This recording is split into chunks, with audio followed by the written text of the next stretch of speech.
So today's topic is, dude, I'm not sure why you get out of this, but if you got something to deal with them yourself.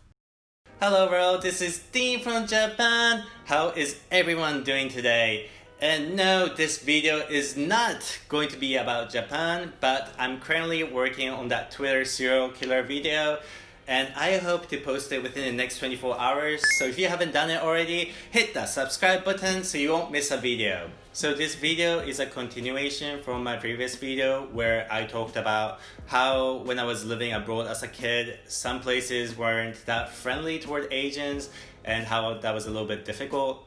And as an adult, if someone was going on about my race, I wouldn't care because I'm awesome! Oh my god, sorry. Where did my Japanese modesty go? But yeah, when you're a kid, it's a little bit jarring when you go outside and there's like a chorus of people shouting, Chinese, Chinese, Chinese, across the street at the top of their lungs. Yeah, because I was like, what is happening? So I talked about my experience a little bit, and I got this comment from Halsey that I want to read out loud. Also, for your story, I'm sorry you went through that. As a black person, I went through something similar but completely different in a way. My classmates always loved bringing up me being black and say things like, if I was wearing a Santa's hat, they would say, oh, you can't wear that because Santa is not black. So that's one of the many examples of things that they have said to me. And I always let it slide because I didn't want to make a scene or seem crazy for getting mad, even though I have every right to. But recently, like 2 days ago, I snapped. I just couldn't take it. And it was funny to me how I ended up getting attacked by the end of it, and everyone thought I was overreacting. So I'm so sorry about what you had to go through. I will never feel exactly how you felt, but it still pains me to see people go through hardships because of their color or the way they look. It's mentally and physically tiring. So, you never asked for my advice, but as someone who's older, I felt compelled to give some pointers. One thing I have to remember is that as an adult, if I don't like someone outside of my work, I don't have to hang out with them. But if you're still in school, you have to deal with the same set of people for a few months to a few years. So that's one thing I had to remember. So I can relate to what you're saying because I think we've all been there. We've all been in a social situation where someone says something we don't like, and we have to wonder, how can we respond to that? Or how much can we say? But that being said, when the topic is about race, it just seems more personal. I've had people in a social setting go on and on about my race. As an adult, when that happened, I just told them that I don't appreciate it, that it's not appropriate. But if they kept going on, I just thought that they were being silly and I really didn't pay attention. But when I was a kid, I didn't know how to handle it because I didn't know what was going on. So I talked to my friend about this to get a second opinion, and what I'm going to tell you is a summary of what we both discussed. And I by no means am saying that it's easy to deal with things like this. I am not saying that, and I have my own struggles as well. But I hope that some of the pointers that I give you might become helpful in your life. So my friend and I both agreed that in social interactions or social settings, we are always trying to see where the boundaries are. And because boundaries differ from a person to person, if someone is pushing your boundary, you have to let that person know. So if you have never stood up for yourself, and you do, people are going to see it as an overreaction because they never saw it coming. They probably saw what they were doing as part of the social dynamics, just how things operate. So if something annoys you or frustrates you, you have to speak up. And I completely understand that speaking up can be difficult. You're still young and you're still figuring things out. It's all part of the learning curve, and we all go through our journey at a different speed. One thing that I really admire is the fact that you know how you feel isn't wrong. Because as I said in my previous video, I really felt embarrassed being an Asian as a kid. I really internalized all these insults I got about my race and thought that being Asian was something to be ashamed of. So I really respect the fact that you know how you feel is correct. And I'm assuming that there aren't that many black people where you're living right now. But if you travel just a few kilometers or a few miles away, you'll see that the situation is completely different. So what you're going through is also contingent to the area you're living in. So going back, before you're going to snap, it's better if you say things like, "Sorry guys, can you hold back a bit?" or something similar. Obviously, they are at fault for pushing the boundaries. It really sounds like they escalated the situation and things just got accumulated over time. They probably don't see what they did was wrong or why you got annoyed, because they saw it as part of the social dynamic. And we always have to negotiate where our boundaries are. And here I'm not talking about just about race, but things in general. I think in a lot of situations in life, if you let things slide, things just get worse. And sometimes you do have to put a stop to things. And as I mentioned, because boundaries are largely personal, it is going to be different from a person to a person. And it is also true that social dynamics and culture can be different from a place to a place. But even if it's all part of the culture, it doesn't mean that you can't negotiate. You always have that choice.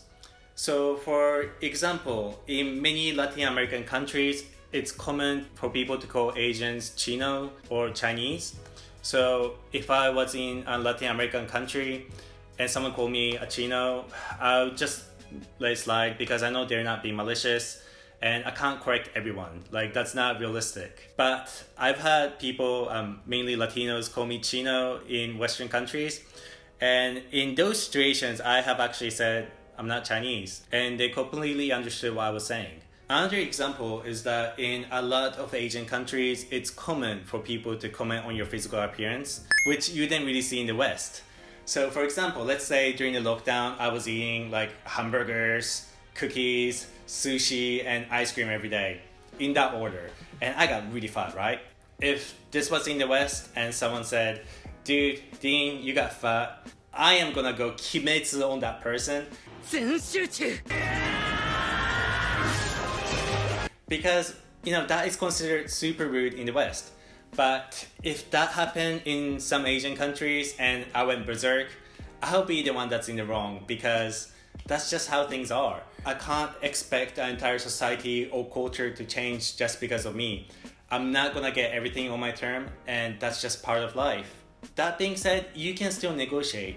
Assuming that the other person isn't being a troll or being malicious, and if I don't like it, I could always say, "Listen, I know what it's like here, but that's a particularly sensitive topic for me. I would appreciate if you didn't." If they accept it, great.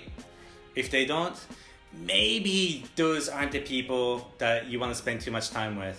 There's always some degree of negotiation, and when you do, you always have to look at your surrounding and how people are reacting. Is what they're saying a personal attack toward you, or is it just part of the social dynamic and culture? And if it's part of a group dynamic, is it something you're willing to accept? If not, you have to decide whether you want to negotiate. I completely understand that for most people, we know that constantly mentioning people's race isn't okay. But if they don't understand it, you might have to explain why, or ask them what their motivation is, assuming that they're not being trolls. Which brings me to the next point. However, one thing you need to remember is that once people know that something annoys you, that something gets to you, you have to be careful. If a person's intent is bad, that they're not being playful or they're not joking, maybe it's not a good idea to let them know that what they're saying is annoying you. It will just encourage them to do it more, because that makes them look good. They manage to trigger you and piss you off. They think it makes them look cool and make them rise up in the social hierarchy while they are pushing you down in the hierarchy. So how you do it is important. It's all negotiation, and you have to be aware of your surrounding and the people you're dealing with. So if someone is commenting on your race in a malicious way, and that person is in a group, that person is probably doing that as a means to fit into the group, to make themselves appear stronger. Knowing that that is their goal, and if you want to play that game, you can.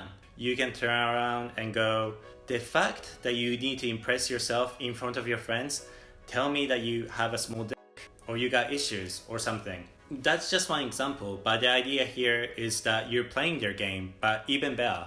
If it's one-on-one and that person is not in front of other people, it probably says that they got some huge issues. because there's very little to gain in that scenario. They have no social credit to gain. If they are doing that, not to sound cliched, but they are probably genuinely hurting inside. And understanding what's happening, that makes me view this scenario differently. Looking at that, I'll probably say something like, dude, I'm not sure why you get out of this, but if you got something to deal with them yourself. Because there's bound to be some element of truth in that statement, and by pointing out that you know what they're doing, they lose the power. However, if you react to their statement, you're giving them power because you're making their shitty life slightly better. So it really depends on what the dynamic is at the time. So using your example, if I was wearing a Santa hat and someone said, dude, Asians can't be a Santa, I could always do a condescending laugh. So you're laughing at how pathetic they are. Or because I don't understand what their point is, that's what I'll be getting at. I'll probably say things like, why would you care if I'm a Santa or not? Are you that insecure? Are you that insecure that if you see Santa as someone other than white, you freak out? Who cares if Santa is not white? It's all fun. If someone keeps mentioning my race, I can turn back and do the entire Mariah Carey thing. And I was like, why are you so obsessed with me? Jesus, why are you so obsessed with me? Have you never seen an Asian guy before? If you can't deal with an Asian guy, how are you gonna deal with life? So the thing you want to do is that using the idea of the game they're playing, instead of focusing what they're saying, you get to the underlying idea of what they're saying. So I want to end this video by showing a real life example of the things I've been talking about. So we all know that Trump knows how to piss people off. Your feelings on Trump aside, he's really in tune with people's insecurities and he knows how to get to people. And kids get this. Kids in the playground can pick up on things that make one kid stand out from the rest of the group. And that can be someone's religion, hair, skin color. And the game they're playing is trying to belittle others to make them feel less part of the group. And in those cases, what you want to do is instead of focusing on what they're saying, you want to focus on what they're doing. In other words, the fact that you know what they're doing is what you want to focus on. So if someone throws an insult at you, you don't have to throw an insult back. Instead, you could literally point out what they're doing. And this playground bully tactics become really less effective as we grow older. If someone is doing that in their 30s and 40s, it's really sad, and you can just point out that their mind is stuck in a high school mentality and just say where they are in their lives. So going back to the main point, I want to use this Trump versus Ted Cruz clip as an example. I like Donald. He is an amazing entertainer. Most of his life. Thank you very much. I appreciate it. For most of his life. So Trump's just showed that he's not fazed at all by what Ted Cruz said. Ted Cruz's statement has nothing on him. That's a matter of principle, and I'll tell you. You are the single biggest liar. You probably are worse than Jeb Bush. All right. This guy lied. Let me just say. The problem with Jeb Bush was that he was so reactive toward everything Trump was saying. It was really embarrassing to watch. This guy will say anything. Nasty guy. Now I know why he doesn't have one endorsement. Donald has this weird pattern. When you point to his own record, he screams, liar, liar, liar. If you want to go, where did I support it? Where did I support it? To go hey, Ted, where did I support it? If you want to go and watch, when we where did I support it? You supported it when we were battling over defunding Planned Parenthood. You went on television. That's a lot of, but not as it relates to abortion. So tell me, what are the wonderful things? What are the wonderful things? So instead of Ted Cruz finishing his point, Trump is distracting him with his loud, brash interruption, and Ted just loses the plot. He's talking about something completely different to what he originally intended, and it just became the Trump show. So with people who are trying to get a rise out of you, who are trying to trigger you, they want you to play the game they're playing. That's their ultimate goal. Hey, I just wanted to wrap things up by firstly saying that this video was a nightmare to shoot without a teleprompter. Oh my god, I had to go over the same line over and over again. I ordered one, so hopefully it'll be arriving soon. And secondly, going back to the main point, when someone's trying to annoy you, you shouldn't really engage with them. That's how all those politicians failed against Trump, because they tried to actually respond to him. I wouldn't say that the way Biden handled Trump was the best, but even then, during the first presidential debate, he tried to focus on what he wanted to say, and he actually pointed out what Trump was doing. So if someone is going on and on about your race, they are trying to make you feel like an outsider, and it's probably has nothing to do with your race per se. The good news is, regardless of which racial group you are in, there are so many people from that group around the world, so you're never really an outsider or alone. And as a teenager, I completely understand that it's difficult sometimes to laugh people off. But you should just laugh at how pathetic they are that they can't come up with a proper insult. I just wanted to end this video by telling you this story, right? So as I said, I felt embarrassed being Asian because everyone was saying that being Asian was awful. But when I was like 17 or something, I actually met these group of people that were like, oh my god, you're the first Asian person I meet. And like, I always thought that Asians were so cool when I was young. This one white guy even said that as a kid, he wanted to become Asian. So one day he went around squinting his eyes like this because like he wanted those Asian eyes. And people were like, what is wrong with you? So that's the story he told me. And the thing is that, how people think or feel don't really affect me, but it was kind of cool to have that validation. It was cool to hear that there were people that thought being Asian, something that was told to be embarrassed about, was cool. So that was a good ending. So I hope this video was helpful for you. And as you just saw, even grown-ups struggle time and again dealing with trollish people. And yes, I agree that it would be great if everyone in the world was sensible enough to know that constantly mentioning people's race all the time is wrong. However, we've seen over and over again, especially this year, how some people are really rude or really ridiculous. So learning how to deal with people like that will become a very useful tool for you in various aspects of your life. Sometimes you have to deal with unpredictable things or people, and that's just part of life. And even if you can't do it right the first time, don't worry. As I said, it's all part of the learning curve. We're all on a different journey, and it's not a competition. And trust me, it gets easier as you practice.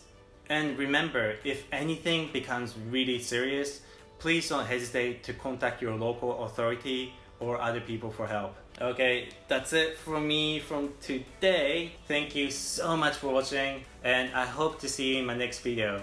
Till then, take care.